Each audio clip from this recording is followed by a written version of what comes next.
This is the fourth time that Dinesh D'Souza has been with us, and it's always a pleasure to have him here. Now tonight we're going to have him speak, and then after he is finished speaking, we're going to receive an offering for the expenses of the weekend here, and then we're going to do a question and answer, which I'll help to manage here. And so that should be good, and we'll have you out the door by 7:45, because at 7:45 the kids are let loose, and we don't want you to be run over in the hallways. We have a great His Kids program on Sunday night, so we've got a couple hundred kids running around here in the program. But anyway, that's how we'll do the program tonight.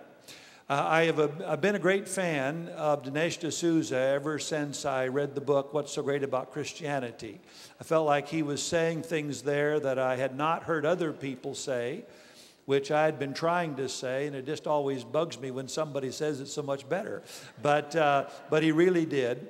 And then, of course, I realize now that every September, October, he comes out with a new book, the latest of which was Life After Death, The Evidence. And then, of course, the book, The Roots of Obama's Rage, which is coming out next week, but which we have here tonight. But I have appreciated him as a defender of Christianity. From the secular challenge and the scientific challenge, and really from the atheist challenge, because God is routinely criticized today, which always strikes me as very audacious. The old saying is, he who spits at God spits in his own eye. But nonetheless, it is where we are as a culture today, and I have appreciated that this layman has stepped up and given an able defense as he's debated the atheists around the country. And he's got such a keen wit and a sharp mind and well-read that it's just awesome to watch his debates. And many of you no doubt have, because you can get them online, and so it's just fun to see that. But just recently, this school year actually, he has taken on the presidency of the King's College in New York City. They're in the Empire State Building, and it's a liberal arts college that is doing a great job, and maybe he'll say a few words about the college, of placing students out in the marketplace, well equipped to defend the faith. And really, no one is better suited to that task, it seems to me, than Dinesh D'Souza, because he's a great illustration of a person engaging academia and the rest of the culture in a defense of Christianity. I like to think of him, and do call him, the C.S. Lewis of our time, by his writings certainly, which are numerous, excellent books, but also just the quality of the defense that he is offering in behalf of Christianity. And so it's, I want this to be a regular occurrence. It has been for the last 4 years, that along about this time with the new book as it comes out, Dinesh, I think we should always have it first here. Now, it's been that way the last little while, but... And I guarantee you there will be a substantial brouhaha that'll erupt in the airwaves this week and over his book, because he really nails it, I do believe. And it's really awesome. I haven't quite finished it. I just haven't had time since I only got it a few hours ago.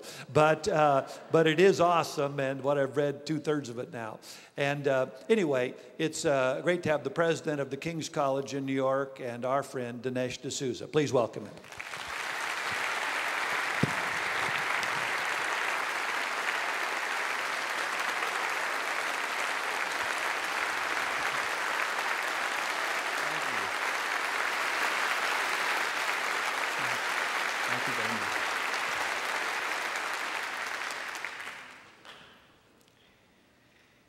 Thank you very much, Pastor Joe. I really appreciate it, and I'm always thrilled to be back at Cedar Park. As Pastor Joe mentioned, I have a new job in New York City.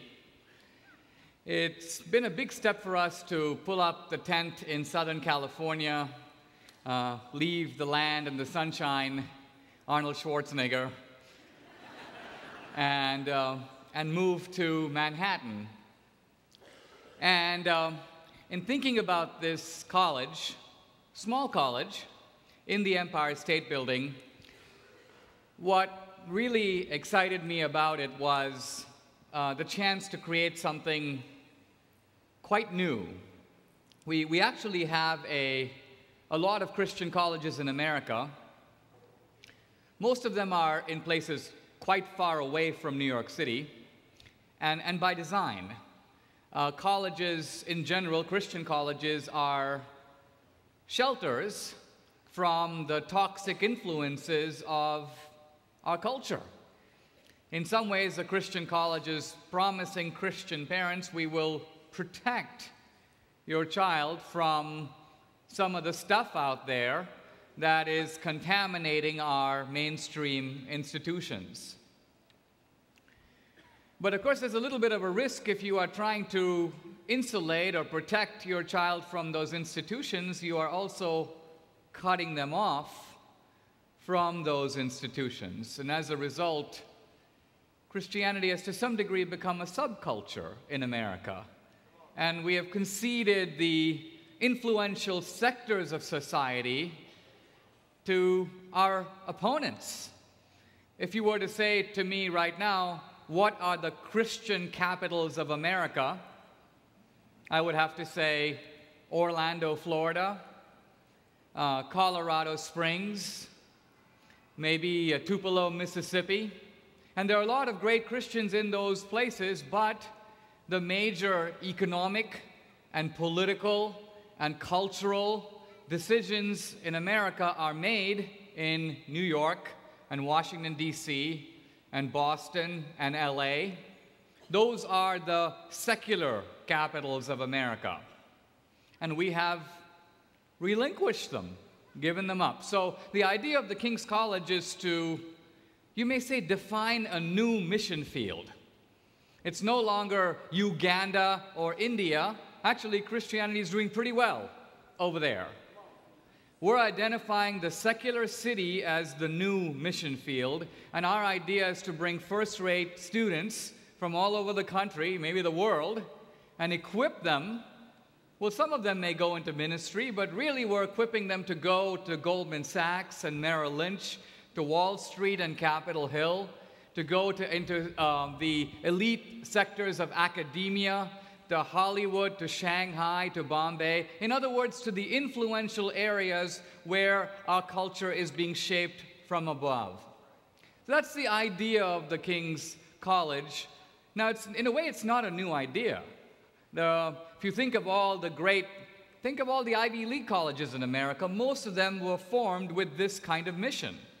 Some of them trained clergymen, but they also trained statesmen and men of letters, entrepreneurs, businessmen, great teachers and scholars. And in a sense, we're trying to revive that old model. I thought I would talk this evening about two things. In my career, I keep one foot in the debate, the Christian debate, the debate with secularism, radical secularism and atheism, and one foot in the world of modern culture and politics. And so I've been thinking ahead. I've been working now for about a year on a book for the Tyndale House on God and suffering. The book isn't done, but my thoughts on it are a little preliminary, but I think it's a really interesting and important topic. Why would a just and powerful God allow us to suffer? So I want to say a little bit about that. That's the first topic I'm going to talk about. That's sort of my Christianity topic for this evening. And then I'm going to talk about the very charismatic, influential, and peculiar man that we have currently in the White House, Obama. And I'm going to talk a little bit about the roots of Obama's rage. So I'm going in a sense to step onto each side of the debate.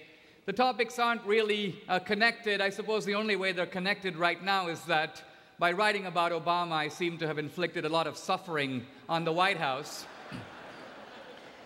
The press secretary, Robert Gibbs, has been hurling some of his Lilliputian javelins at me all week. I'm still standing, fortunately.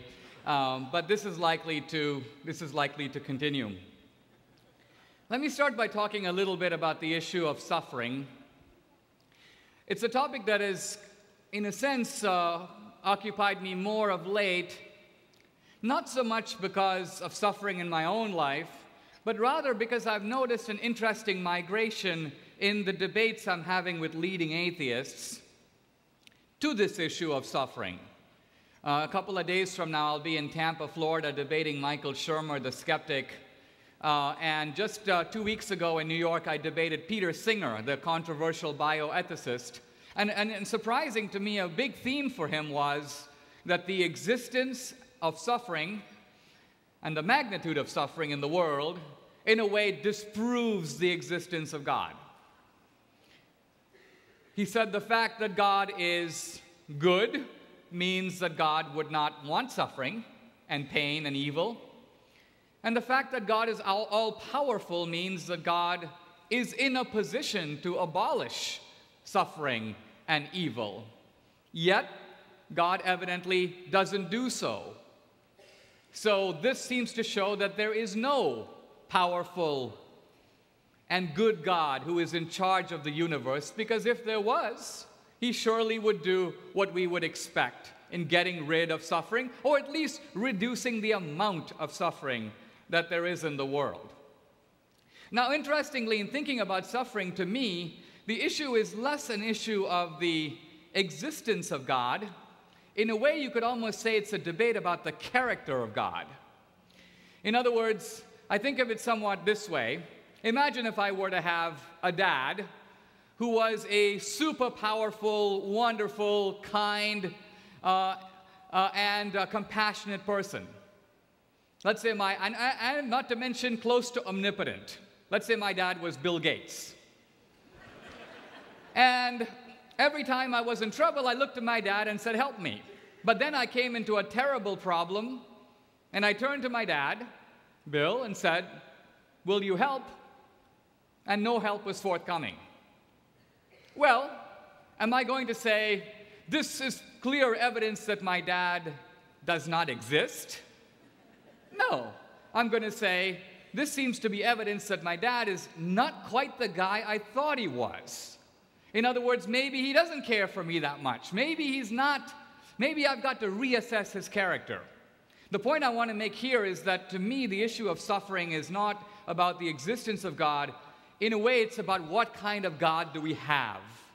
And as you begin to probe the atheists, for some years I've been debating them on issues of does God exist, you discover pretty soon that at least for some of them, not all, the issue is not so much does God exist, can I believe in God, but I have a beef with God. I'm angry at God. In other words, we're dealing with atheism that is a form of wounded theism. It is an objection to God's involvement or non-involvement in their lives and in the universe. And by the way, this is a problem that afflicts believers too. You lose a child in an accident or to a disease, and you begin to wonder, why did God allow this? He had the power to stop it, but he evidently didn't. Why not? What possible reason could there be for wanting this innocent person to suffer? Now, interestingly, historically, there have been a lot of Christian answers to the problem of evil and the problem of suffering. And the most famous of these is something that has been called the free will defense.